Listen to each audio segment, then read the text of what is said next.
And welcome back. And I hope everyone had a great lunch. And we're in the home stretch of day 2 of our integrated meeting. Before I go on, I wanted to highlight a question that came in the chat about how difficult it can be to meet people where they are and how loaded of a question that can be. We realize that in this space that we may not have all the answers to all the questions that you may have about how we improve upon health equity. However, we hope that this meeting is a great springboard to think about future capacity building needs for your agency, and also the drive to incorporate the voices of vulnerable populations from your community into your strategic planning, as what was referenced in our morning panel. We can truly begin the process of getting to a place of health equity by expanding our thinking about how we approach the task of meeting people where they are.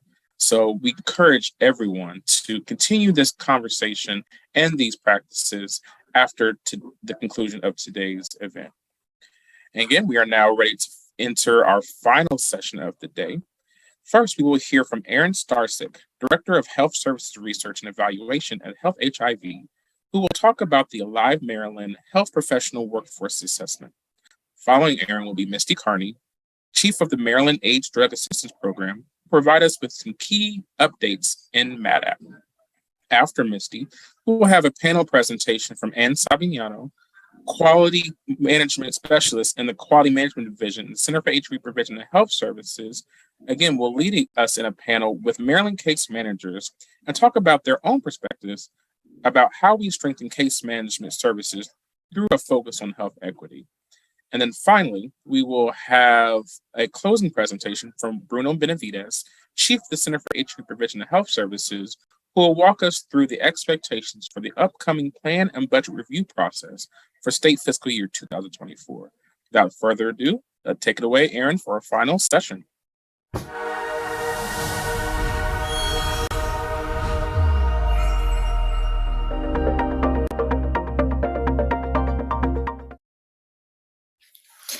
Thank you so much, Erin, and thank you all for attending. I'm really looking forward to speaking and connecting with you throughout this presentation.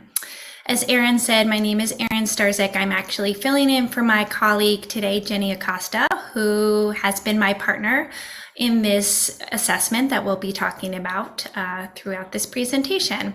But the title of my presentation is called Alive Maryland Needs Assessment, and it is on the theme of capacity building, which Erin queued up for all of us, and really reporting on the healthcare capacity building needs of Maryland's primary care and infectious disease workforce.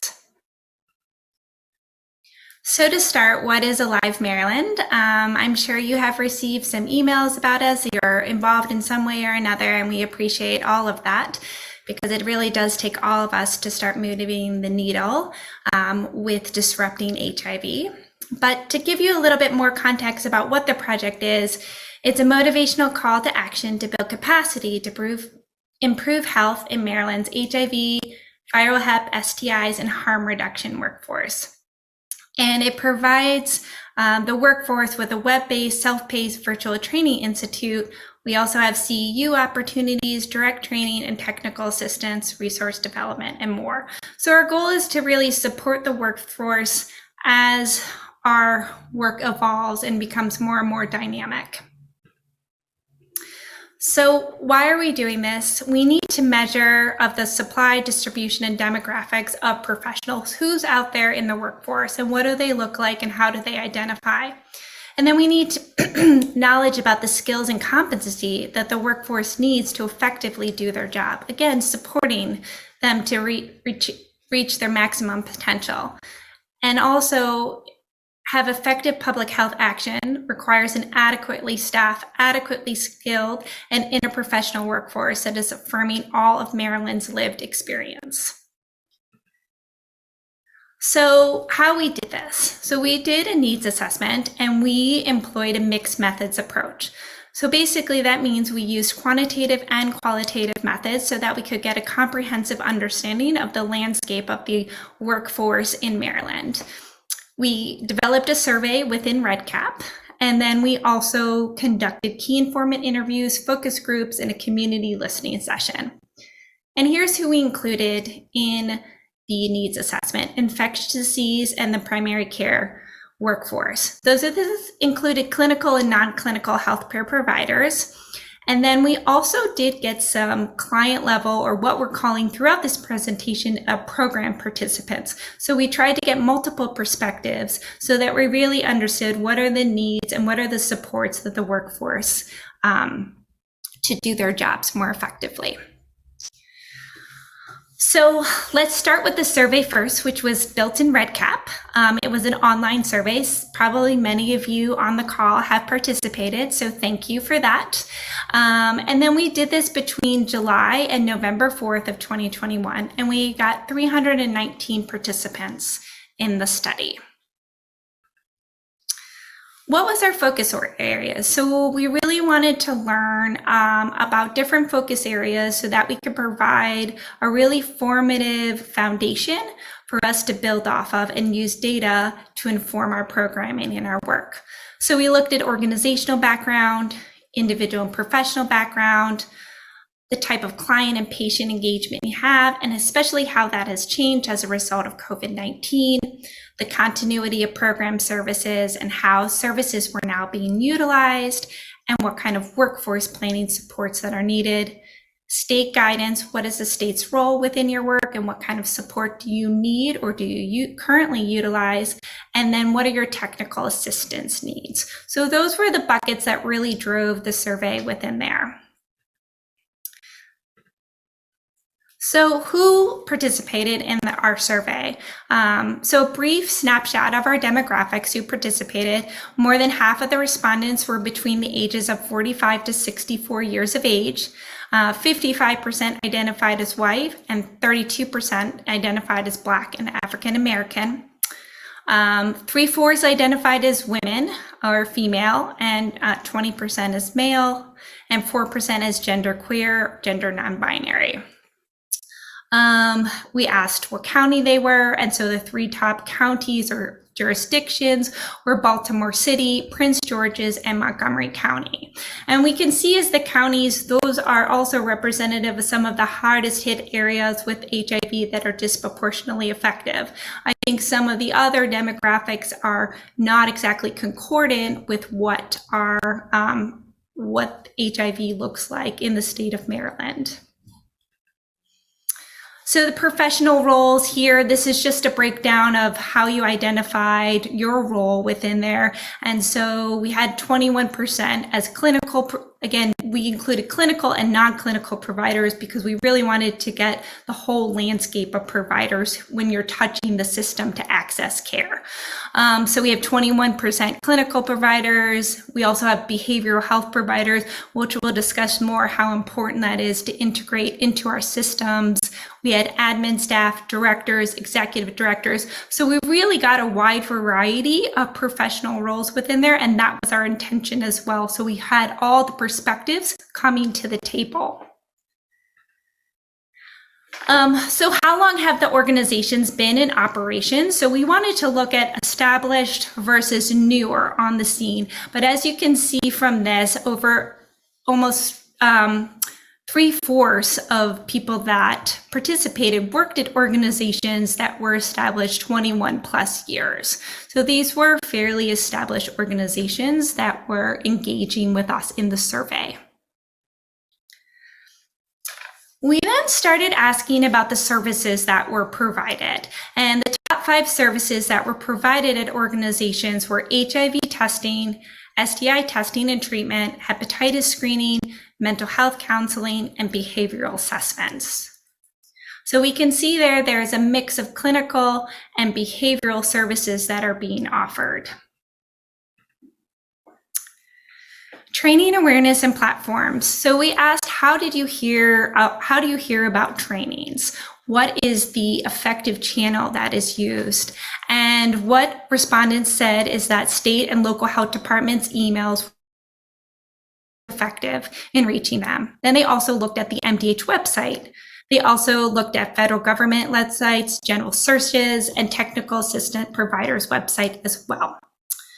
And then we asked, what do you prefer? And most over almost 80%, so 79%, preferred online training platforms as well. And so we can see that we have all adjusted as a result. We're doing an online meeting right now as well, but we're really making sure that we're reaching people where they want to be met and how they want to access trainings. So we also wanted to know, as far as populations, what are your priority populations that you need technical assistance in reaching out to? And people with mental health came up as the #1 population that they needed more technical assistance and support. And we will see throughout this presentation that mental health, behavioral health is a topic that continues to come up that we need to address and integrate into our HIV, HCV, harm reduction, and STI services as well. Next came LGBTQ+ communities, then also working with racial minorities, people who identify as homeless or unstably housed, and people with substance use issues. As we said, our goal of this is really to provide the workforce with the training that they needed. And we wanted everything that we're doing really steeped in data and having it being evidence-based. So we broke our training needs into different buckets and asked people what their training needs are there. So to start, we asked about clinical and behavioral training needs. Yeah, here we see mental health is rising to the top within that. Also, we see harm reduction and substance use. We saw on the previous slide, those were the populations that people also wanted technical assistance in there. So there are some themes that are developing through that. We also see the utilization of telehealth and how we can implement it sustainably, looking at STIs as well as motivational interviewing. For the next bucket, we looked at prevention and surveillance training needs. And this was looking at how to engage with primary care and community health clinics as well. So really, how do we engage with them? But then the next is retention and re-engagement in care. And we know, especially in HIV, this is one of the hardest along the continuum, is how do you keep people engaged in care as well? So needing some more supports on that. Also looking at high impact prevention, testing, and then looking at behavioral surveillance. So moving beyond the disease incidence and prevalence, but also what are some of the behavioral needs and how do we collect this through a systematic way into a surveillance system? And then looking at healthcare reform. So our world looks very different than it did 2.5 years ago. And then what does that mean? How do we reform healthcare to reflect that? And organizational infrastructure needs. I thought this one was particularly interested, again, meeting clients where they are. Social media marketing came up as #1. So understanding that people are much more in tune to online platforms for receiving and digesting information as well. And then looking more at fiscal needs around here is looking at tracking grant funds. I know a lot of the funds that we work with can be very complicated within that. So really understanding the specifics and how to develop a budget, how to get third-party reimbursements, which we'll talk a little bit later as well. And then, so what are the challenges? So we have a lot of trainings available, but what are some of the challenges that people experience so that we can make sure that we address it? And the biggest challenge that came up was lack of time within that. We know as a healthcare workforce, we have many competing demands. And so time is one of the biggest challenges we have when we are accessing these resources and materials. But some are unaware of the training. And so at Alive Maryland, we're really trying to do a better job of making sure that people are aware and that we're having multiple places where they can access the training, just like that list we went over with the MDH listserv and the website, and now we have our own website as well. COVID, just a preoccupation with COVID. That may look different nowadays since COVID has become more of our new reality within that. And then also financial states, unsure how to request, lack of interest, and funding limitations. So I don't think any of these challenges are particularly surprising. We have seen these before, but now we have a new way to address that since people are accessing information very differently. And so we need to make sure that we meet them where they are. Workforce retention and barrier and burnout. So those are something that definitely came up throughout our survey. Looking at, barriers to workforce retention is burnout. We have shortages. And then there's also new employment opportunities and low pay. So I think we probably have our own anecdotal stories that can resonate with this. As a public health workforce, there has been a lot that has been piled on. And so how do we adjust for this? We acknowledge that it's happening, and now we have to move forward and figure out ways that how we address that burnout is real. Some of the things that have worked that people said: retention incentives, alternate work schedules, workforce development programs, and child care assistance.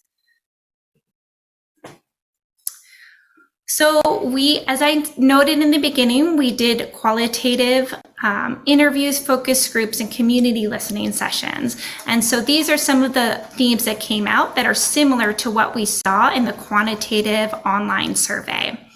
But staff mental health, so increasing need for grief counseling, grieving different things of what the past life. It's not just people, but also the past way of life and the past way of doing something. But I think also just understanding that staff, me and you and your coworkers, we also need mental health supports as well. Again, the workforce shortages, and then increased barriers to care as a result of COVID-19 that we didn't know that were there, and then we had to really respond to in real time as quickly as possible. And then the emergence of a hybrid model of care and telehealth is that we're really moving towards this, and that the telehealth, that was a response primarily to COVID, and now it's something here to stay, but we need to make sure that we have a model that reaches people and how they want to access services. So this digs deeper into some of the themes. We have quotes throughout. I'll read some of them here. I think they contextualize the theme much better than I can. So really talking about mental health and the workforce strategies, one of our participants says, I think the entire healthcare industry has gone in the wrong direction around supporting people. I think we've gone in the direction of resilience and pizza parties and not looking at drivers of moral injury and what we can do to really help people feel supported at work, which is, are our systems and processing working and our expectations reasonable? So really kind of understanding beyond the Band-Aid and the immediate, like, here's a party, let's really address these upstream factors that are leading to mental health issues as well as workforce shortages, which we know there's a lot of intersectionality between those two topics. So lessons is employers must think creatively to support and retain staff. And then access to care and the impact of COVID. Sometimes I didn't get my lab work done during the pandemic because it was really backed up. It would be like 2 people doing blood work, be like 30 people waiting out in the lobby. I was just like, no, sometimes they ain't get it done, or I would be sitting there for too long. And I felt like it was just taking up most of my time. So I'll end up leaving. And this is just one story of many. The fact this was from a client within there, really acknowledging that they also felt the staffing shortages that a lot of the workforce also felt. And then talking about that hybrid care and telehealth. We were able to telework when need be. If I wasn't needed in a clinic, I was able to telework and do my work at home, which was a great thing. We're still doing that now. So having that flexibility for workers, but also having that flexibility for clients to be able to access services in a way that they feel comfortable within that. So what are the implications for this? The COVID-19 eclipse and integration, take advantages of new avenues to provide care. So what does this mean? So COVID was our world for so long. That's all we saw in the news. That's all we talked about with our colleagues, our friends, and our family. And what that did is that eclipsed a lot of the work that we were primarily working on before this. And a lot of our participants and the clients that engaged with us said they felt invisible. They felt that nobody was talking about HIV. And so we wanted to highlight this as an opportunity for us to integrate more of our services. One of the things that the CDC continually says is there's no wrong door approach. And so how do we see that COVID is now a new touch point that people are accessing services? And then how do we integrate HIV and harm reduction and hepatitis and STIs within this as well? So really thinking of this, a first viewed negative point into a positive one. And then really looking at the implementation of mental and behavioral health services. There is a significant need for more mental health services for the workforce, for the clients and the patients. And so how do we make sure that we integrate this and we have warm handoffs for clients, but that we're also taking care of ourselves as people that are treating the population of Maryland so that we can effectively do so and we avoid burnout too. And that goes to our next point, is really investing in staff retention and how important that is. There are tons of studies looking at retention and the economic cost of it, but there is also an emotional and psychological cost of seeing people churn in and churn out as well. So we really need a diverse portfolio of supports, including toolkits, trainings, and capacity building support. And I do just want to plug that during this time, we're also hosting a burnout training that will be on demand that really helps the workforce understand what are some of the tools that we have at our disposal to avoid burnout and keep retention. And this is under the Alive program too. So if you're interested in that, please let us know. And further with implementation is the incorporation of sustainable telehealth models. And so, we were thrown into this and we had to respond with telehealth appointments so we could keep the continuity of care. But now we see that telehealth is here to stay, which then opens to a box of how do we sustainably administer telehealth? How do we make sure that it's equitable and that people have access to it, they have a safe space, they have broadband, all of those questions come out. How do we bill for this? What services are appropriate and what aren't for that. So that's something more that we need to look into. And then again, addressing these support services, not HIV and STIs and hepatitis, none of those are in a singular box within there. They all operate within other constructs. And so we really need to acknowledge that if we want to start disrupting these epidemics in a sustainable way, we need to make sure that we're addressing the social determinants of health, talking about transportation, talking about income and tech literacy. And really, stigma is still there. And I think a lot of that stigma that came up with COVID was also reminiscent of the stigma that we all went through in the beginning of the HIV epidemic as well. So this slide really encapsulates the results of the needs assessment, really looking at the pillars for a syndemic approach. So approaching this through a more high level so that we don't just affect one disease, but we take it more from a social determinants of health perspective. So just looking again at all of these pieces fitting in the puzzle to rectify or address the identified needs.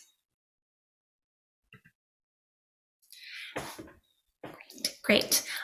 So here are some more resources. I mentioned one of our trainings that are coming up on burnout and retention. We have a report on the Alive Needs Assessment. So if I have riveted you so far and you want to read more into it, we have a report really outlining these findings in more details with lots of data. So for all your data nerds, I will fulfill your needs in that way. And then just if you want to find out more about the project, here is the website.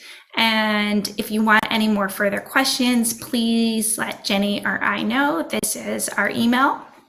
And I also did want to plug as well that we will be doing another needs assessment in a few weeks. So we try to do this annually to see how the workforce needs have evolved. As we know, things evolve so rapidly in our new reality. And so we're really making sure that we're identifying how these evolve. And then this will help us make sure that we have trainings that are really relevant and data informed moving forward. So stay tuned for that. And thank you so much for your time and for being here and for being an ally in the fight against HIV and STIs and hepatitis C.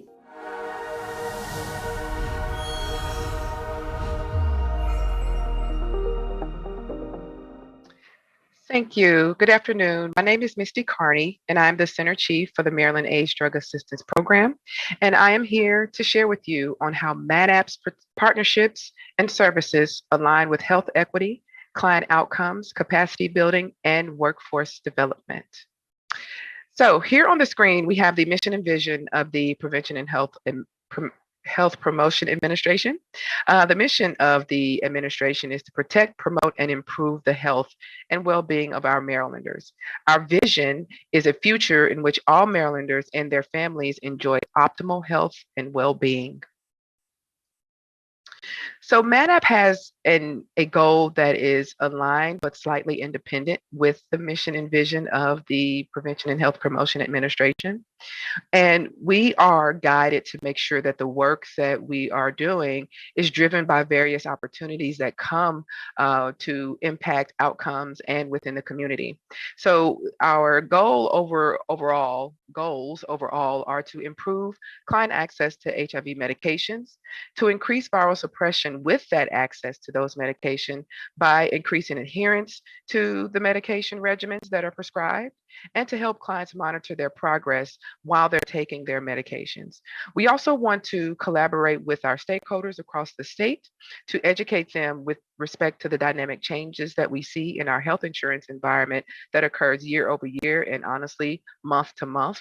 And finally, we want to support on a national level with the Plan for America to end the HIV epidemic. And this will be in securing at least 90% reduction of new infections by 2030.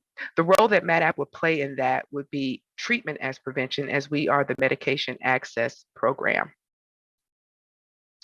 So just a brief shot of history here.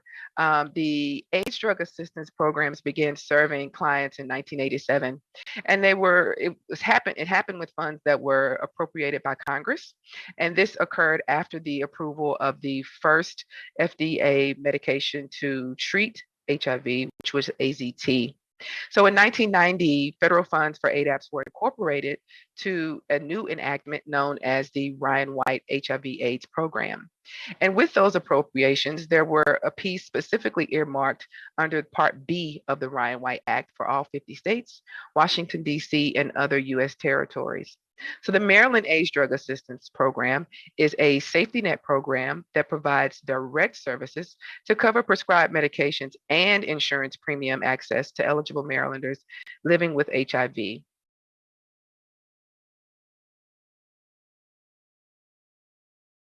So in providing an update on things that have occurred with MADAP over the last 8 to 9 months, we were poised to enter 2022 with new prospects and excitement and leading the way with New Year, New MADAP.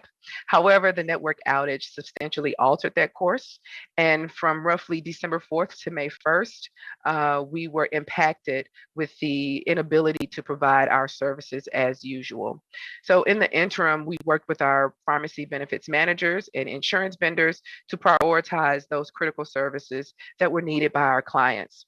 And as access was restored, we weighed into the backlog of those applications and other supporting documents that were received and data entry leading up to an August 1st reset. So we're revamping our eligibility determination turnaround time, but currently we are running at 10 days. And this is fundamental in keeping our pharmacy services intact. And following the release of PCN 2102 last October by HRSA, the MADAP semi-annual verification requests was discontinued. And now that we're less hampered than we would be otherwise, this has been a welcome change at MADAP and will help us move forward in adjusting that turnaround time of 10 days. So efforts remain underway to address disruptions to insurance premium payments that occurred during the network outage and coverage interruptions that our clients may have encountered with prescription and health benefits, to include group monthly payments to insurers based on reports received from those insurers instead of being more reactive to receiving the invoices from our clients that presented those delays.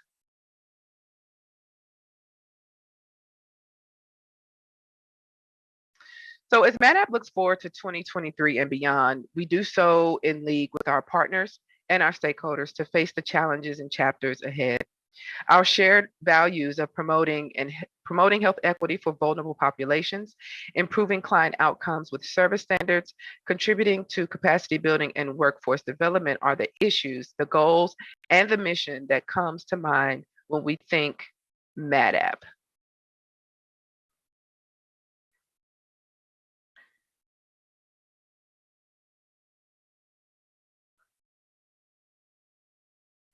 So the challenges that we see in MADAP as it relates to health equity for vulnerable populations are ongoing, and it includes 3 U's. Most of our clients are uninsured, they're unaware, and they're undocumented.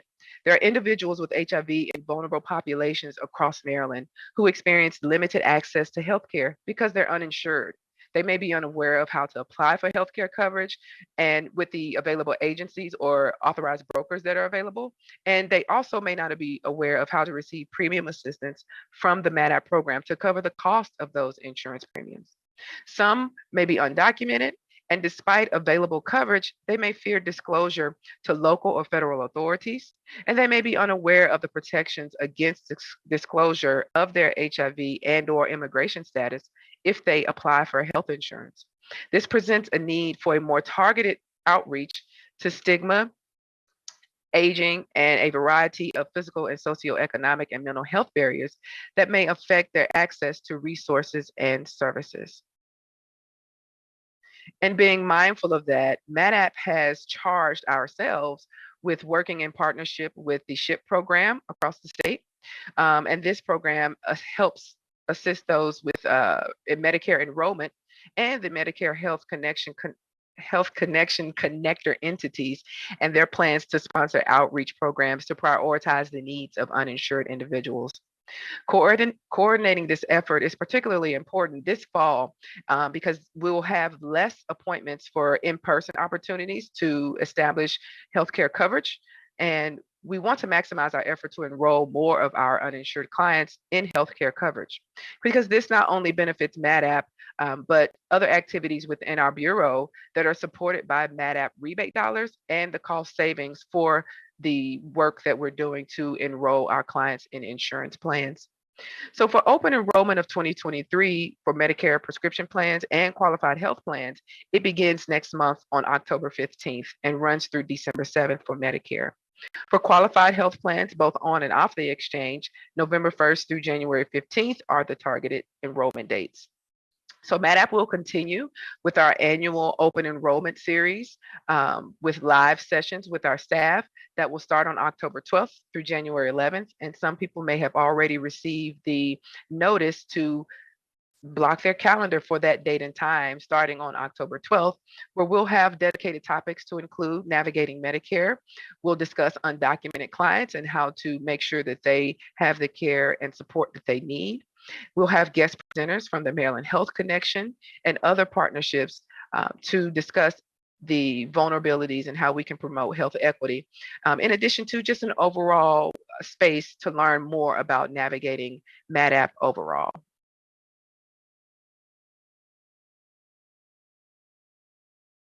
So MADAP,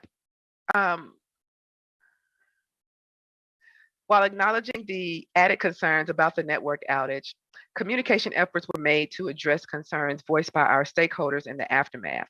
This gave rise to activities led by our Clinical Quality Improvement Deputy, Jessica Razinen, in a series of discussion with our stakeholders and input gathered from the MADAP staff. A set of service standards was completed in August, and it instituted a quality management measure of sort for the MADAP program. So these service standards are integral to MADAP reworking our internal workflow and organizational structure to ensure that we're committed to providing services that align with the service standards and improve outcomes for the clients that we serve that also support our overall goals that I shared in the beginning of this presentation.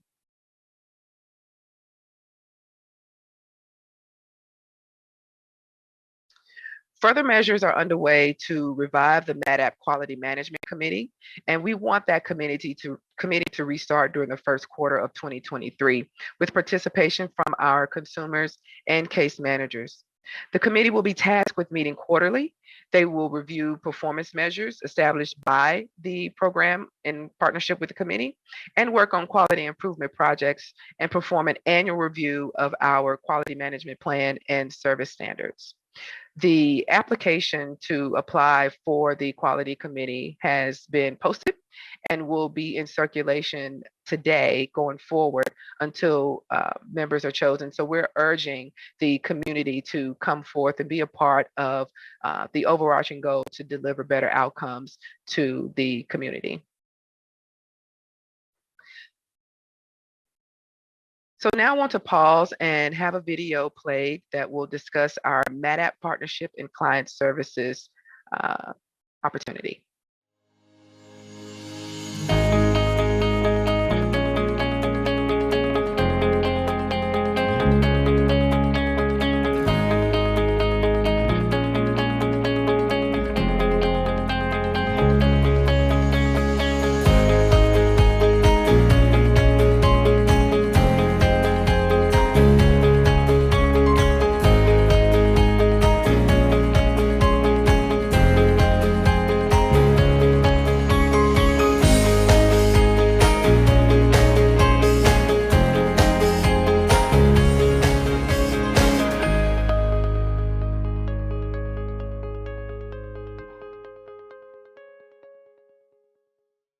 Thank you for sharing that video. So the MADAP Partnership and Client Services is a comprehensive training series available through Alive Maryland.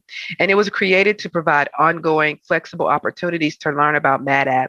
So as Erin spoke about in her presentation, the ask is for more online opportunities. And previously, MADAP 101 was delivered annually in a live format. And with COVID impacting the ability to do that, we knew that there needed to be a greater opportunity to provide an online space for learning and engagement about the MADAP program. So the staff came together and identified a way to translate that MADAP 101 series into this online space to continue to lay the groundwork for understanding and applying MADAP and various essential subtopics. The training series is entirely self-paced and it's online. You can access, come in and out as you see fit, and participate on your own schedule. So this training, again, is designed for case managers, community health workers, and other HIV care providers. And it defines and describes the components of MADAP. It's used to assist clients in applying and receiving for MADAP resources and to engage the community about the benefits of MADAP.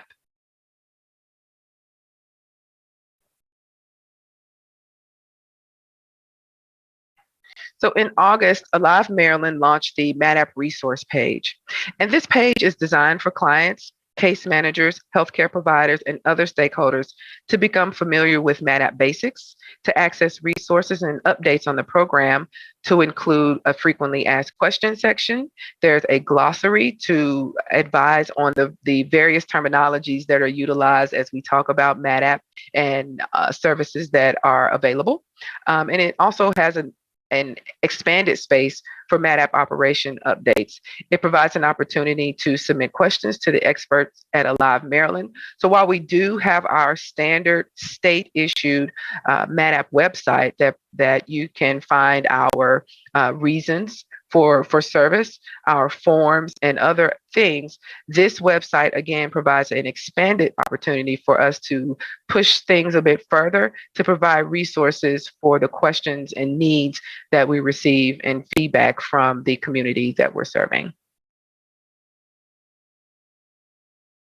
So we have accepted an invitation to participate in the HIV Case Manager Community of Practice meetings under the sponsorship of the Center for HIV Health Prevention and Health Services to provide updates and interact with our participants. Another opportunity opportunity venture that we have engaged in is developing a new client resource management tool, which is basically our client database that we utilize to process MADAP applications to provide a centralized space for data and document sharing for Ryan-wide providers in collaboration with the Center for HIV Prevention and Health Services.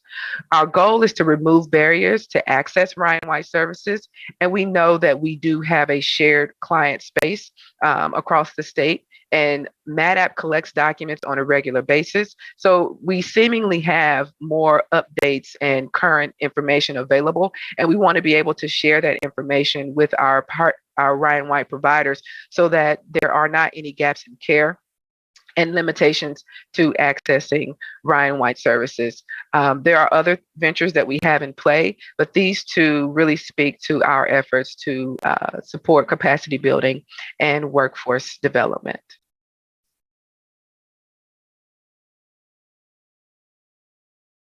And that is the end of my presentation. And now I will entertain any questions. I think I do have a question.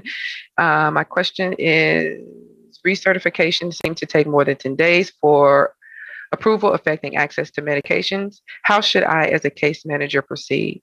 So when you have issues with 10-day turnaround time, the ask is that if you are unable to reach your eligibility specialist, you reach out to that specialist supervisor.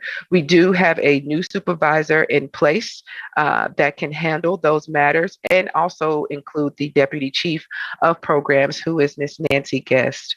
I will include my email in the presentation that will be shared out so that you can reach out to me and I can be of support. But again, the bringing in of the stakeholders to help us reorganize and shift how we work here is our goal and key to minimizing that 10-day window. So we're moving in the right direction.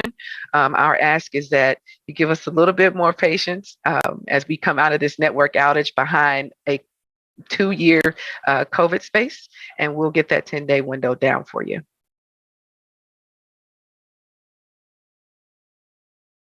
That's all that I have. Thank you.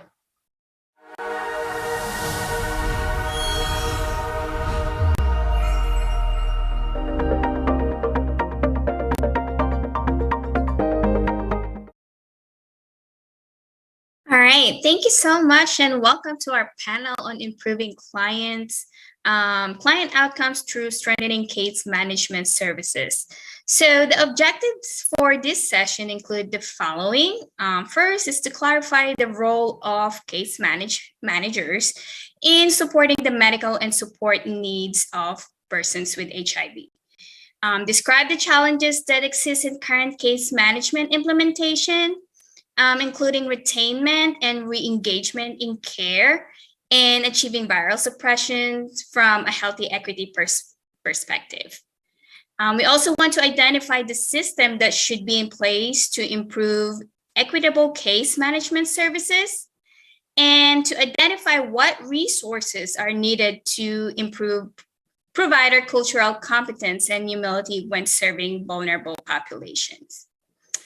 So we are joined today by 3 of our Maryland case managers, and at this time, I would like them to introduce themselves. Well, I'll go first. I'm Kristine Gaddis. I work at Washington County Health Department, and I'm a case manager as well as a supervisor, but I have some amazing case managers at Washington County. Thank you. Hi, Bernice. Hi, everyone. My name is Fashina. I am with Prince George's County Health Department. I had about 4 years of experience as a case manager, and I currently work within the HAP program, HIV/AIDS program, in Prince George's County Health Department. And last but not least, Vicki. Hello, everyone. My name is Vicki Britton. I'm with the Frederick County Health Department. I'm a case manager here, and can't hear me. All right, so we're gonna go ahead and start with our first question. So the first question will be, what is one of the most fulfilling aspects of your work as a case manager? Kristine, you can go ahead, or Vicki. Go ahead, Chris. Well, I think that, so I got this question, and I asked my case managers as well, because I wanted not just my input when I gave input. So the actualization, and what I mean by that is seeing our clients from where we started to achieving anything, something small or big. It depends on the person, because something small can be really big to another person. So for the case managers, that was their thing. Just seeing our clients achieve whatever it is that they tried to achieve, and do it in the best way that they possibly could do it for themselves with the help of the case managers. That was their thing, just seeing our clients happy and, moving forward in whatever way that is. And if they had to take a step back, then, just aiding them to get back to the forward spot we were and keep moving forward. So that was ours. And to echo what Kristine just said, is seeing them going from a place of hopelessness to being hopeful, from being empowered to be self-sufficient, to be able to navigate the system, to have viral suppression, to understand how the system works, and, to be able to meet their needs. I'll come in and kind of agree with both of those. We did a lot of talking about this with our team too, because there are a lot of small victories in case management and a lot of big victories in case management. But something that really stands out for us to follow Misty is to get a call from a client that says, hey, I got my MADAP renewal application in the mail. I filled it out. I sent them the documents. I just wanted to update you. And as a case manager, you're like, like that might seem like a small victory, but that is a huge victory for us. It's sort of like a very proud case management moment, because that tells us that our client is in a place where they have accepted their status, is taking responsibility for, and being proactive and participating in their healthcare. And that's what we want as case managers, to put support and education and encouragement, and then for it to come back and to see your client in that place, it's just like, yay. So that's a good day for us. Great. So can I just say, I want to say hands down to you all case managers. I know your job is not easy. I know you're not only help others feel better and feel validated, but you also rebuild their trust in humanity when others have broken that trust. So I just want to say hands down to you all. So my second question will be, so the Center for HIV Prevention and Health Services recently disseminated an assessment of differentiated care models in our local health departments. Can you talk us about how your agency addresses health inequity and what some of the policies you have in place to address service delivery for the key vulnerable populations? Who wants to go first? I'll go first. One thing that we have here in Frederick County now is a health equity office that is very strategically located here in the city of Frederick. And now it hosts our outreach team to providing routine HIV testing so that we're able to offer regular expanded evening hours, taking both walk-ins for testing and appointments. We also provide testing and outreach to as many community events as we can get into, like city events, neighborhood events, all over the place, just to try to, like, church festivals, street festivals, shelters, colleges, just to get our reach out of the health department and outside of business hours, offering evenings, weekends, all with the goal of enhancing accessibility to key vulnerable populations. Two other big benefits I think we have for our program are having both bilingual staff and HIV positive staff. So we know that communication is key to meeting clients where they are. Having bilingual outreach workers has tremendously improved our ability to reach minority populations in our area. And HIV positive staff really does give our team good insight to like the client experience. You know, they also act as a peer mentor for our clients, which is a big positive for our team and helps to establish trust and relationships with our clients.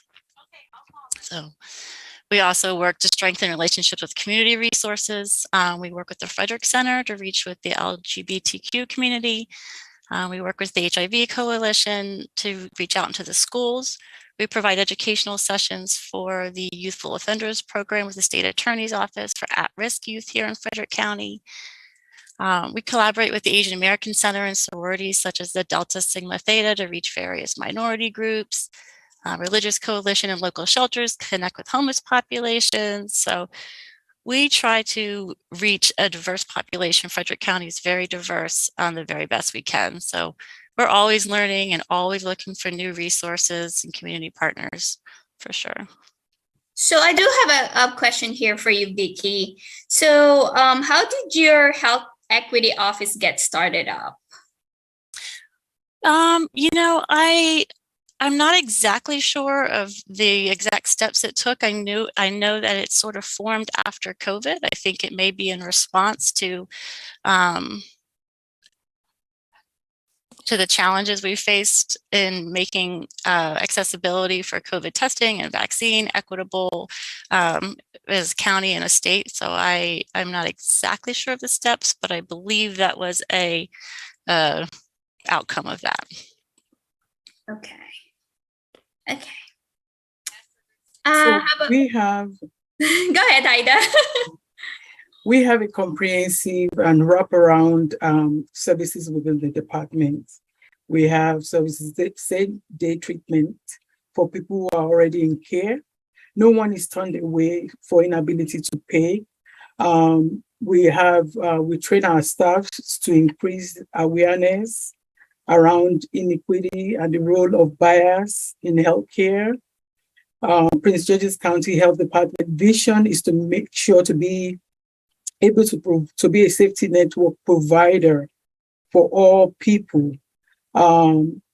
There's policies in place and services that are culturally appropriate and acceptable within the department. We do outreach activities, linkage to care, you know, so we normalize diversity, you know, we do inclusion incentives, you know, staff are mixed group of people from different cultural and ethnic background in order to meet the needs of the clients that they serve. We have a lot of African staff, we have a lot of, you know, Hispanic population and staff to meet the needs of those population. We have the language link for people that are not speaking English, you know. So we have all those resources available and for the vulnerable population that we do serve. Great. How about you, Kristine? Well, for us, our region's a little bit different than say Vicki's or even Ida's. We're more rural. We have an inner city kind of, and that's where the demographic of what we really need to access is. And then we have the surrounding areas, which we access, but you know, just by looking at charting and stuff like that, we see that a lot of our population we need to reach is in that inner city kind of limits more so. But we interact with an immense amount of people. We interact with behavioral health, which has syringe services and harm reduction. We interact with our disease intervention specialists. We interact with CAC and meet with them usually annually. And they're a program, Community Action Councils. It's a program that helps with everything, from housing to security payments to energy assistance. We work with the Department of Social Services. We we branch out quite a bit, but when it comes down to policies, we follow the state policies, which is the service non-discrimination policies and the LEP policies, to make sure that the policies are being followed and everybody is treated in a proper way. We've updated our kiosks to be all inclusive for all persons versus just saying, you know, I identify as a man or a woman. We've had the conversations many times with Meredith, who has changed their language, which is our local hospital. We also have had that conversation with some of our local QHCs to change the language so that it's all inclusive. But ultimately, I think that, you know, just educating the community in different ways, depending on, education is key, but you have to change your education depending on who you are talking to and who you're dealing with, you know, and making sure that everybody understands that, you know, maybe you are being offensive and maybe you need to, like, you know, look at that in a different way. Because that, you know, those are their own biases that they need to address. And that's really something that is important to address early on so that nobody's ever hurt or feels like they can't get proper care somewhere, or they have to hide who they are to feel like they have to get proper care. And that's not appropriate. And so that's typically how we roll in Washington County. Nice. Okay, so we're going to move on to our third question. So we received a question recently from a client around care engagement. Namely, sometimes it's difficult for some clients to get in touch with or get all they need from their case manager. What would you suggest could be the cause of this? Kristine? So, I mean, I guess it just depends relatively where you are. I think case managers have a huge caseload. You know, think of it like a schoolroom. We don't want our children to be educated with a 1 teacher to a 50-person ratio, right? Like, it doesn't make sense. The kids won't get individual care. Depends on your caseload. It depends on how many people you have, medical, medically complicated, non-medical. It just depends. But the most important thing that a case manager can do is triage. You know, at Washington County, we have a 24-hour call policy. So within 24 hours, unless it's a weekend, of course, somebody will return your call. That's our policy, and they do stick to that. But the most important thing is when you're getting calls to triage them, especially, you know, the medical case managers. And what I mean by triage is if your agenda is, your schedule for the day is to collect this proof of income and proof of residency so that you can, you know, just do your annual paperwork with your client versus the client's calling saying, hey, my medication's not being approved by MADAP. I can't get my pills. I took my last pill today.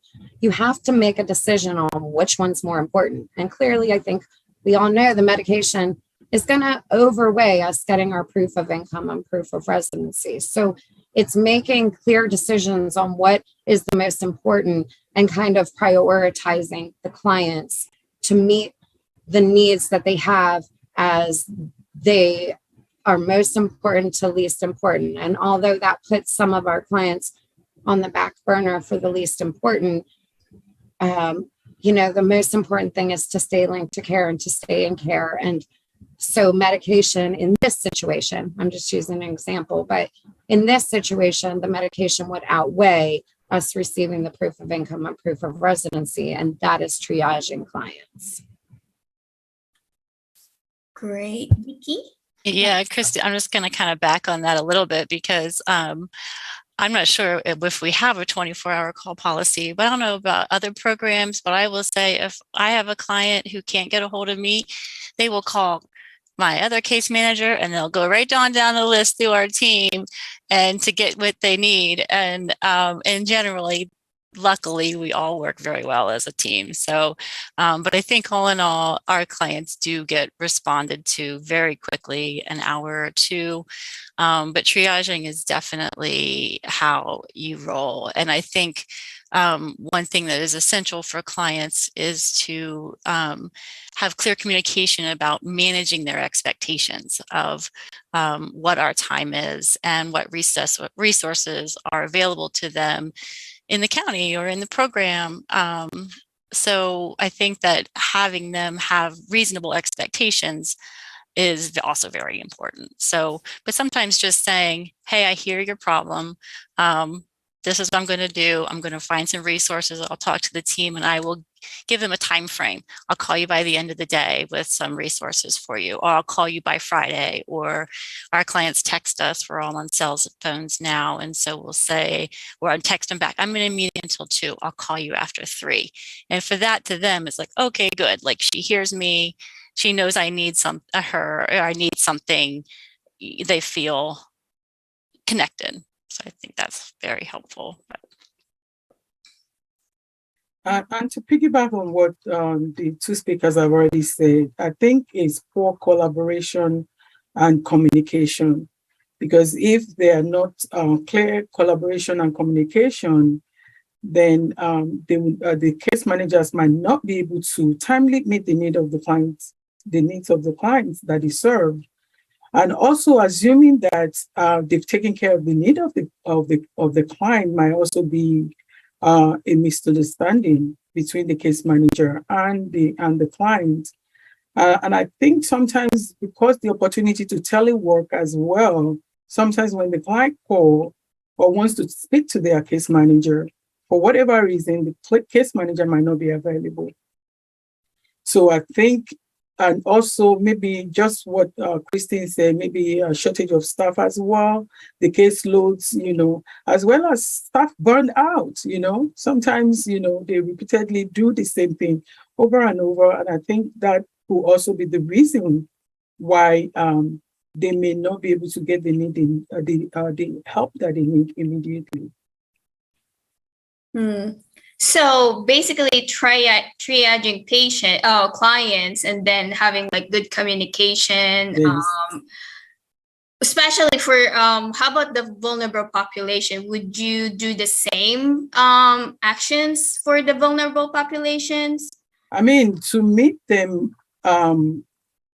like I said, communication is key. They have to, between the case manager and the client, there must be some established ground rules from the get-go so that they will understand how to proceed and move forward. Because if they don't have that, then they might assume that they don't really care for them, especially the vulnerable population.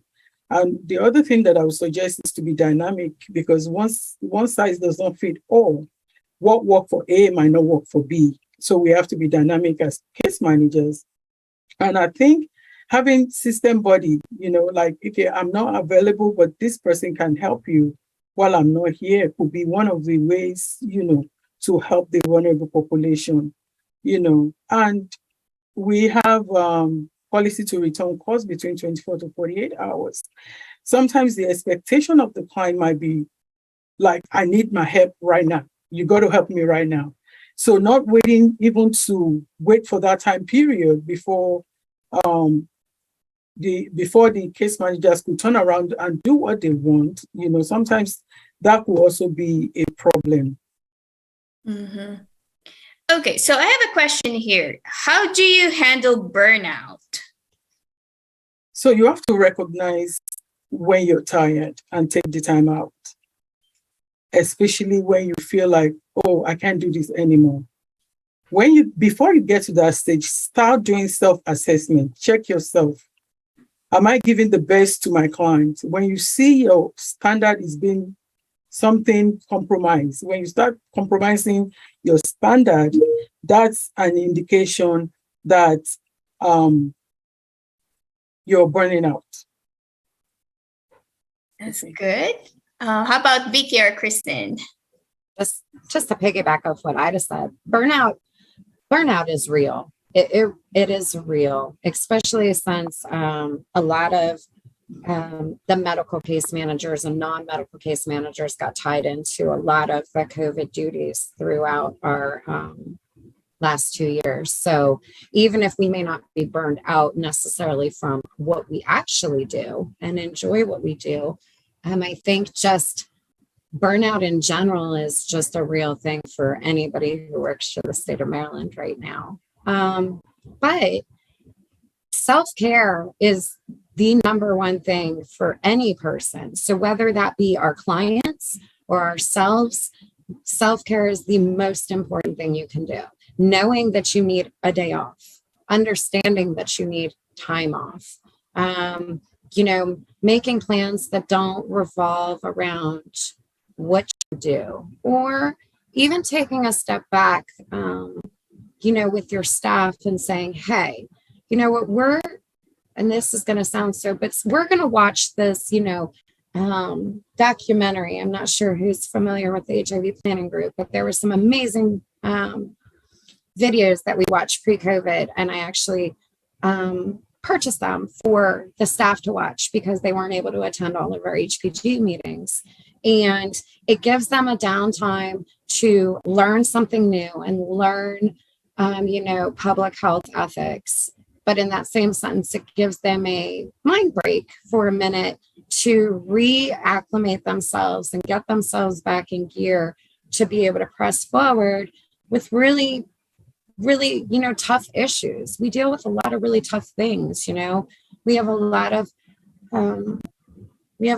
clients who are a lot of vulnerable populations, and that in itself can be a burnout. So the number one thing that you can do is self-care. It truly is. Vicki? I don't have a whole lot to add to that. I do feel and know that burnout is real. Compassion fatigue is real. You are carrying a load of clients' needs and stressors, and you're trying to hold them all up. Meanwhile, you'll watch your own personal life just sort of start to crumble and be dusty and need some help on its own. And so, yes, self-care is real and is often much harder to do than say. But I also think communicating with your team, especially if you're feeling burned out, is huge because they know they're there too. They can see it, they work with you, and they can just support you. So I go back to communication most of the time. It's definitely kind of the way to go. Yeah, that's true. I get that. I know I should go for a run, but I'm not. I'm going to tell you, I'm going to take a nap. Okay. I'd like to talk to you about resources in your jurisdiction. We received a couple questions from the case managers about the prior usage of emergency financial assistance funding. Previously, these funds could cover emergency needs of clients that other Ryan White service categories could not, for example, vision care, among others. So with EFA funding not allocated at this time, tell us ways you have helped clients with the various support service needs outside of traditional Ryan White services that have led to great healthy outcomes. I know that's a long question. I don't know if you need me to repeat it. I'll go first if that's. So I'm all for bringing back the EFA. It makes the case managers' lives so much better, and it makes the clients' lives so much better. We're able to help them in ways that are just, so I'm an advocate for the EFA, ENS, whatever you want to call it, just because it really does. We can help with roofs, we can help with, just all sorts of stuff that clients cannot find assistance for, or it's extremely, extremely difficult. When we lost those services, we kind of just went back to what we had already had in place. For glasses, we have a service through the Lions Club that assists with paying for glasses and lenses or whatever component won't be paid for by the insurance. But the problem is some of our clients are members there and they don't want to reveal their information. So they're not comfortable applying because they have to put down their diagnoses to get the assistance. For housing assistance, we refer them over to CAC. For the food bank program, we have a 2-page list of food banks that we refer to. There's been, like when it comes to roofing and, like a broken window or their door is broken, their front door, something, where there's security, we don't really have a solution here in our county for those kind of items, even though I desperately wish we did. But we try to refer them to the best place possible. We often use, I'm not sure who's familiar with findhelp.org, and you put in your zip code, and that lists everything that possibly could be listed in your zip code or your surrounding area for assistance. And that's findhelp.org. It used to be Aunt Bertha, but I guess they changed the name. But what it does is it's an amazing site. And it's extremely helpful. It gives you food bank, clothing banks, diaper banks, energy assistance, housing assistance, local shelters, local mental health facilities, inpatient, outpatient rehab. It really does have a ample amount of things, and it's helpful for other, like in our county, say they wanted to go to a rehab in Anne Arundel. I have absolutely no idea what options are available there, so we can look them up that way as well. So that's how we're improvising, I guess would be the word that I would use.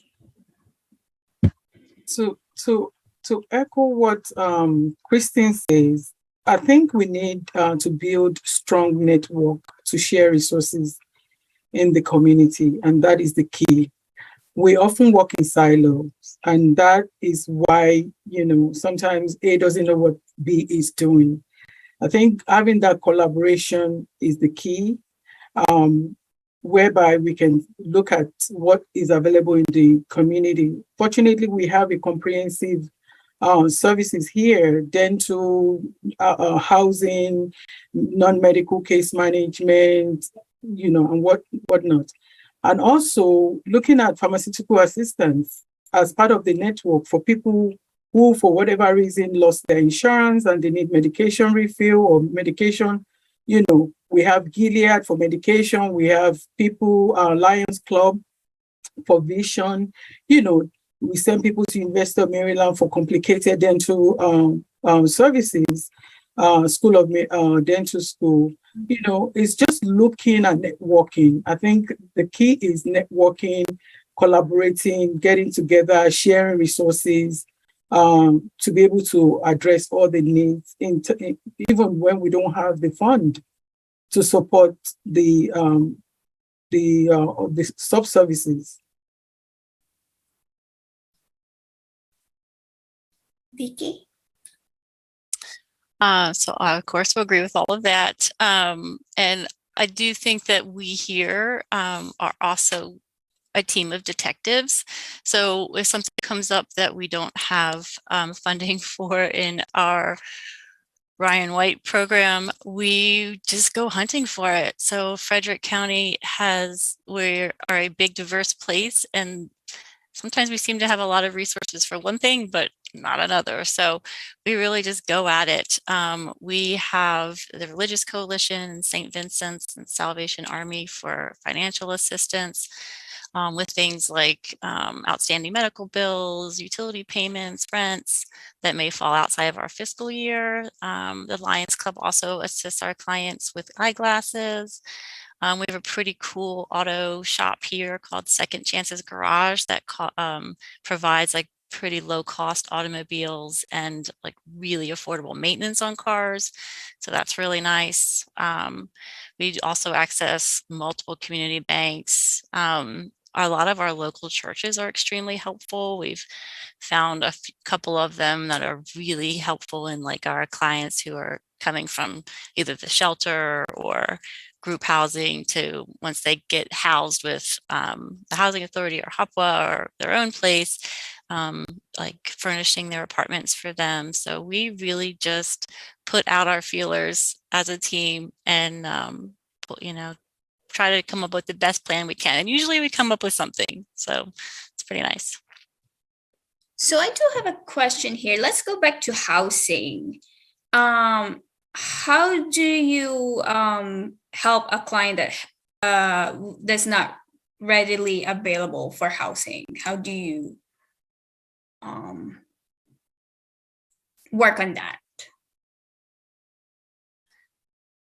Do you mean readily available that like you can't get a hold of them, or not sure what that? Okay, so how do you help a client that help is not readily available? For example, housing. So that's one of the question here in the chat box. So I mean,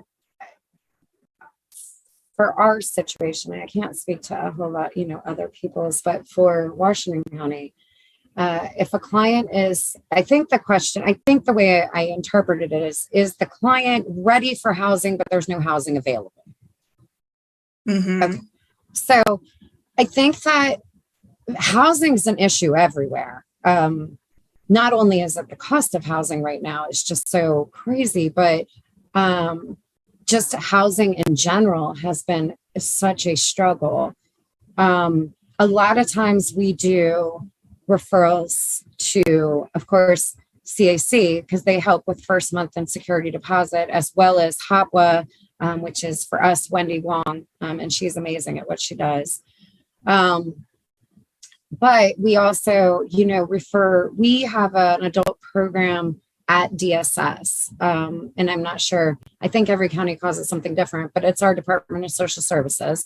And what they do is they oftentimes help our clients fill out housing applications, the Housing Authority applications, Section 8 applications. They help transfer vouchers for that.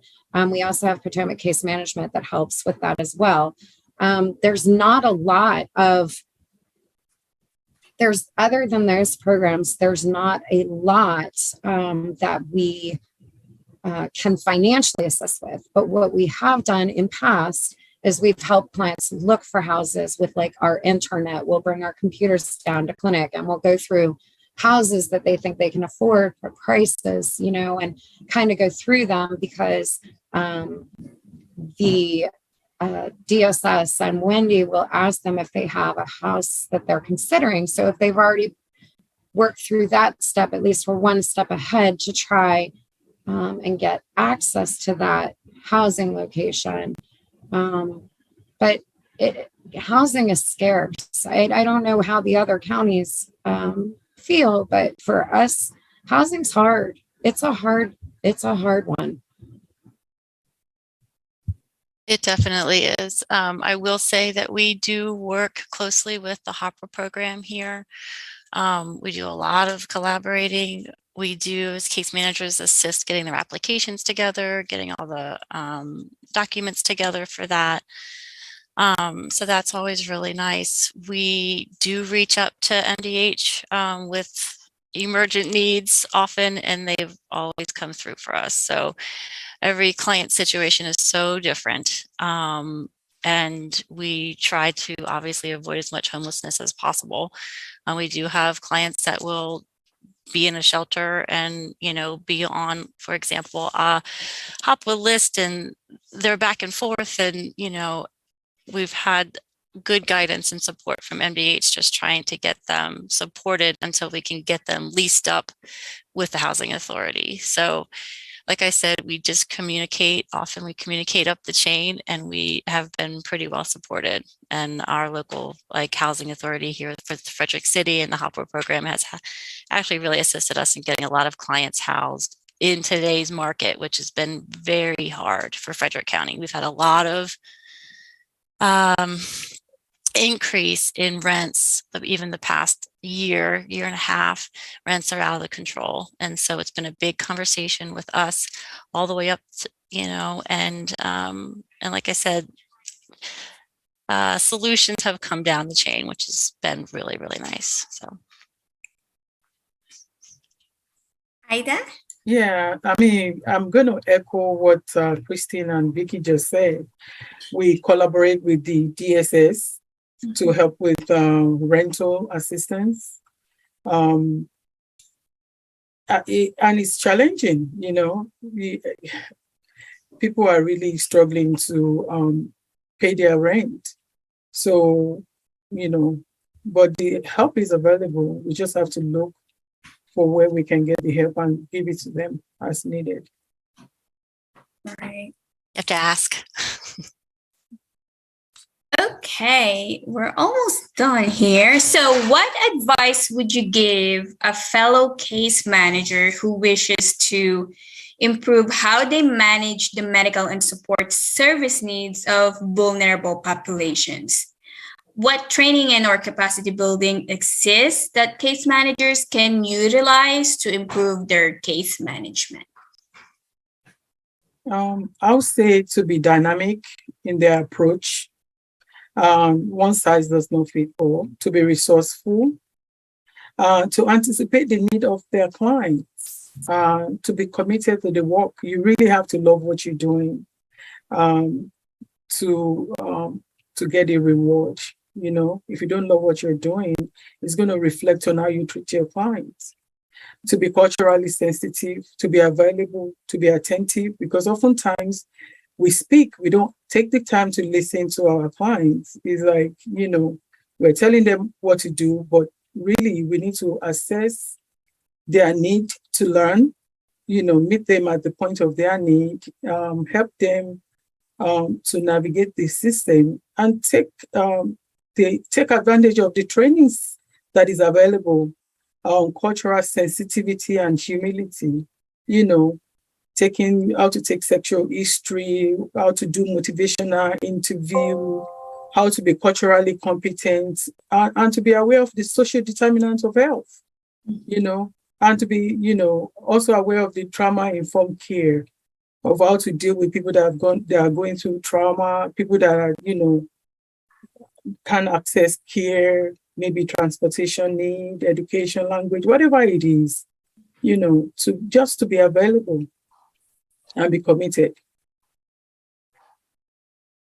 That's great. Kristine, Vicki?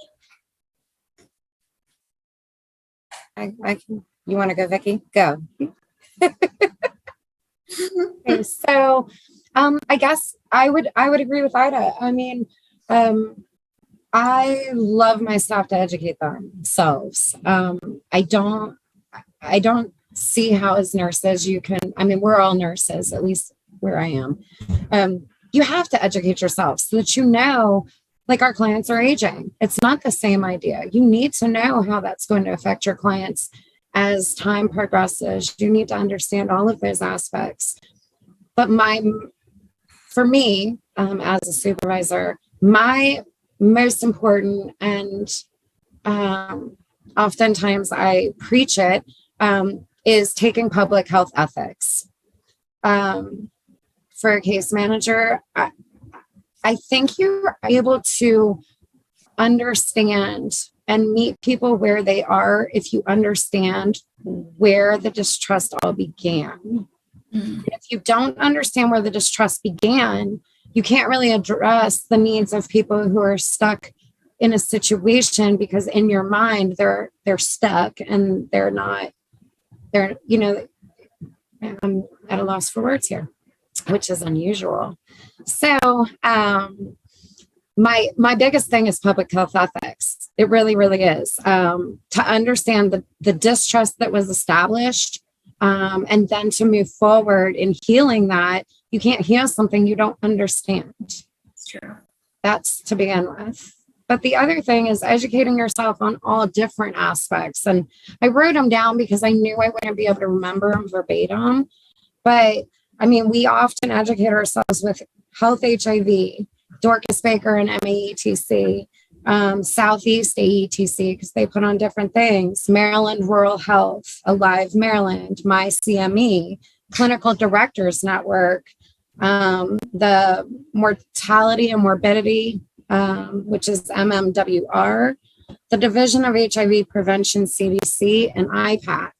It's important to educate yourself. You cannot, if you are not a person who has been in the situation that your client has been in, you can only try to understand where they're at. You're never going to be able to meet them exactly where they're at, but understanding where they're starting from makes a world of difference. Understanding what is most important. And the other, I'm going to let you go in 1 second, Vicki. The only other thing is Maslow's hierarchy of needs. I preach that all the time. Everybody hears me say it. Joy hears me say it a lot. Maslow hierarchy of needs. If you're not familiar with it, it's a pyramid. The very bottom of the pyramid is your fundamental things: food, water, shelter. As you go up the pyramid, you reach self-actualization. But you have to accomplish all the things at the bottom of the pyramid for the pyramid to be solid, to go up to the next part of the pyramid, and so on and so forth. So case managers understanding that pyramid and addressing the bottom things first and moving up will help your clients potentially get to self-actualization, even if it's a small self-actualization. That's it. That's all. I would say listen more than you speak. So I agree with everything the other speakers have said. But I think listening is just so important. Ask questions. And rather than, a case manager myself trying to provide the solutions for our clients, just really take the time to listen to what they're saying, what their experience is, and what their barriers are, and then assist them to visualize their own goals and solutions for themselves, and then support them in attaining and meeting those goals. So that's that. I like your pyramid, Kristine. Maybe we can talk about that later on. That's great. So this was very good discussion. Do you want Ida, Vicki, Kristine? You want to add anything else for our audience? We have a comment here. Housing is the hardest. It says no available shelters is a problem and need assistance for those without a name on the list. So and the only thing I'm going to say is if you're a case manager and you're doing the work that we do every day, you're amazing. You're an amazing person, and you should continue to do what you love and what you're really good at. And we're super proud of you. Yes, definitely. I agree to that. Hands on. Okay. So yes, again, definitely great discussion. Thank you to our panelists for your time and informative talk. And thank you to our audience for the questions. Again, thank you to all for your all attention. And you have all the great day. Thank you.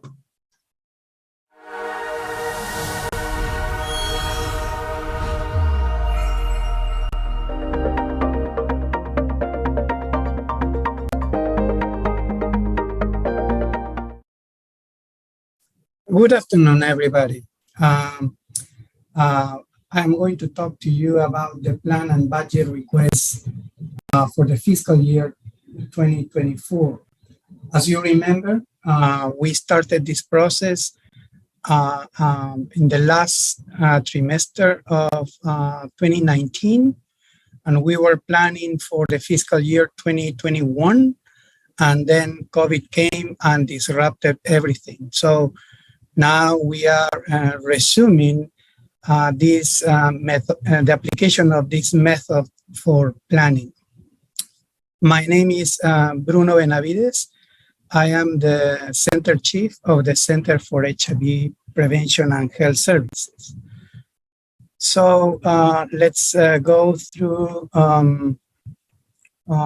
the mission and vision of the Prevention and Health Promotion Administration. And I want to emphasize the highlighted words in them. The Maryland Department of Health, FIPA, provides leadership, works in partnership with local health departments, providers, and community-based organizations. And we pay special attention to vulnerable populations. So these are the basics of the plan and budget request. The purpose of the plan and budget request is to incorporate the voices, the views of the providers into the way we use the funds, how we distribute and allocate the funds in the program. So it's an attempt to have both perspectives, the perspective of the program that we have from the state and the perspective that you have from your jurisdiction, from the community. So, and what we are asking for fiscal year 24 is that you pay attention to the service delivery objectives that we have at the state level, and try to align your activities with these service delivery objectives. These service delivery objectives actually come from the an adaptation to Maryland of the National HIV/AIDS Strategy for until 2025, and also that is embedded in the strategy for ending the HIV epidemic by 2030. So we have very ambitious goals. The expectation is to reduce new HIV infections in 2025 by 75% and reduce new HIV infections by 90% by 2030. So we need to keep those national goals in mind and what they mean for Maryland in order to make the best use of the funds that we have available. The PBR is going to be also an opportunity for you to review your services portfolio. Are you, as a local health department, as a sub-recipient of the program, are you offering the right mix of services? Do you want to increase something, reduce anything else? Do you need to improve everything? So this is the opportunity to have this conversation. And finally, this is also an opportunity to adjust the program funds, reallocate across your services. Maybe you need more funding for some budget line items, reducing others. That's a conversation to have during this process. So this is the logic model behind the PBR. We expect that you are going to implement your activities. For example, one activity could be to develop a new plan for improving the targeting of your early intervention services. So that's the activity. And the expected outcome is that you are going to test more people from vulnerable populations. That's the expected outcome.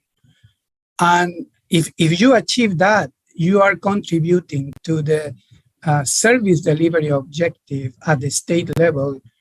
In this case, would be to increase the number of persons from vulnerable populations that are aware of their HIV status. So you can see how from an activity you can make a clear contribution to a state objective.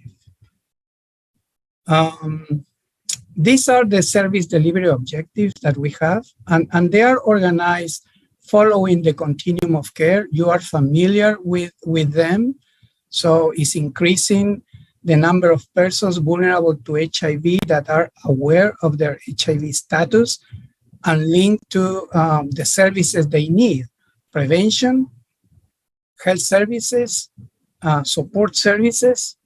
The second, this first objective is also linked to a priority for the Maryland program. That is that in this year, we want to strengthen early intervention services. So that's a clear priority for the Maryland program. The second objective is to increase the number of program clients with HIV that are retained in care. And there are two priorities for the Maryland program that we need to pay attention. One is that we want to strengthen case management services. And the second one is that we want to make every effort possible to ensure that our clients get healthcare coverage. So that we are going to have a push for around healthcare coverage. And objective 3 is to increase the number of program clients with diagnosed HIV that achieve and sustain viral suppression. And we are going to pay attention to a group of clients that are critical for the program.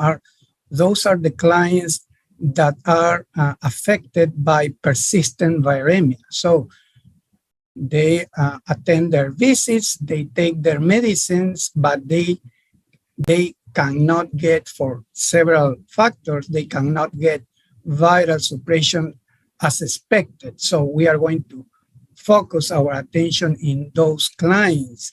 And also, another priority is that we want to expand options for medical services for clients living in rural Maryland.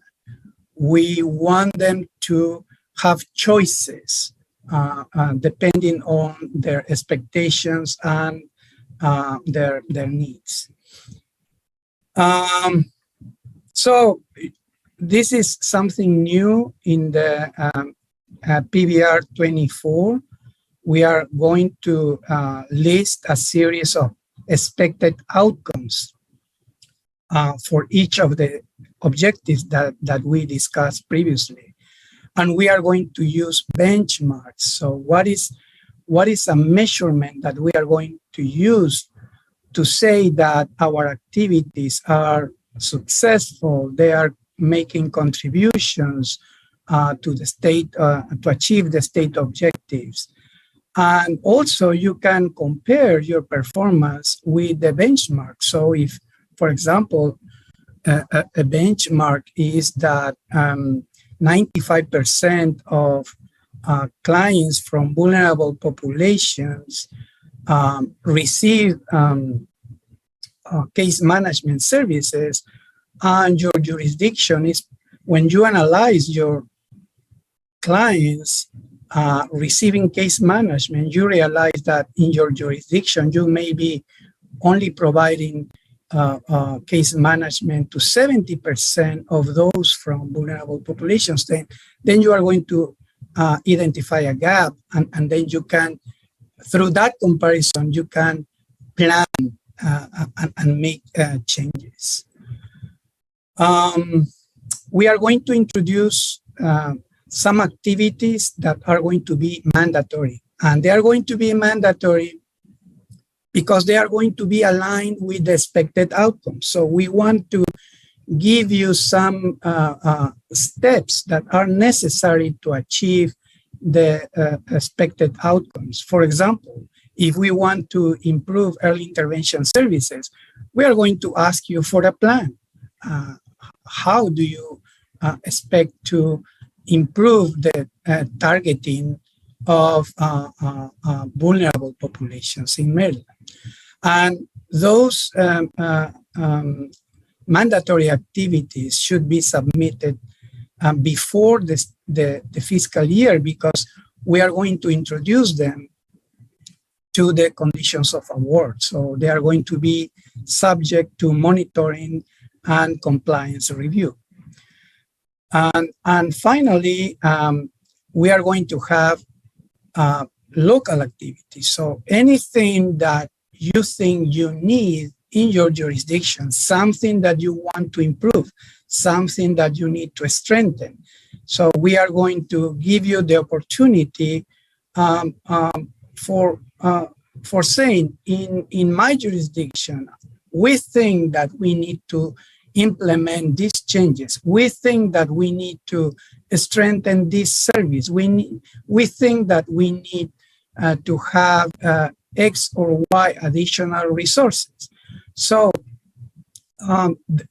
what we are going to do is to review these proposals, because local activities are going to come with a cost, right?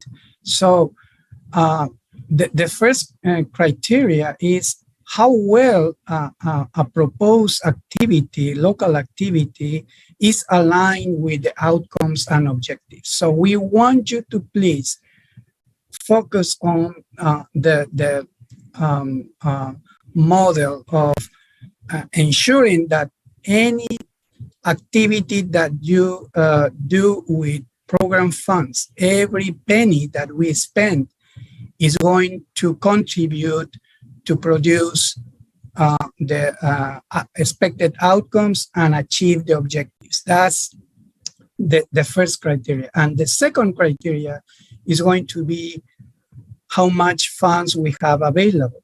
So you know that the program has been level funded by several years, and inflation, particularly during the last 2 years, has been very particularly high during the last 2 years. So when we live under inflation, it means that the value of the money reduces. So what you could purchase with $10 now is less than 2 years ago. And that's the same for a program like ours. So since we are level funded, we need to be very, very conscious about the way we invest the money that we receive. And an announcement also for all of you is that we are going to keep very close track on your expenditures, because during the last 2 years, we have reported to HERSA a significant amount of money that was unspent, meaning that every time that we don't spend a program dollar, every time that we don't use a single penny that is available, it means that somebody is not receiving a service. That's the bottom line. Money that is not used is money that is not benefiting a client. So we are going to track carefully your expenditures and be ready to receive notice of reallocations and revision of the award if you are not spending funds as expected. Of course, we are going to consider situations like, for example, you are not spending funds because you have some vacant positions and you expect them to be filled in the future. That's a different situation. We are not going to cut the funds and let you understaff. That's not the intention. The intention is about your activities, your other resources that you need to go out to the community. And that's what I wanted to share with you today. So I am ready to receive any questions that you may have. Okay, there is no questions. As I said several times, I had a professor at college that said, if there is no questions, it's because everything is clear or everything is still dark. So let's see what is this. Thank you very much. And thank you for attending this meeting.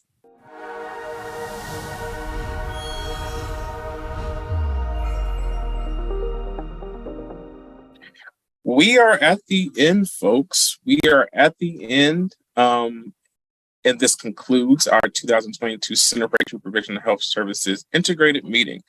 First, I'd like to give my thanks to all of our presenters, panelists, and facilitators who I hope helped our attendees better understand the importance of integrating health equity approaches in your HIV prevention and care programs. I'd also like to thank our planning and production team in our center, as well as the Center for HIV STI Integration and Capacity, Health HIV, and Medscape for the hard work that went into making our statewide meeting a success. Finally, I would like to thank all of you, our attendees, for taking time out of your busy schedules and being present over these last 2 days. Without your hard work and dedication, we cannot achieve our mission in reducing the burden of HIV for Maryland's citizens. As a reminder, we want you to please complete the meeting evaluation using the top menu. Select that option and you can complete your evaluation. We ask that you do that no later than September 30th. For individuals who are seeking continuing education units for your participation, you can select the option in the top banner of the platform for more information as well. Well, that's it. Thank you so much, and we will see you all next time.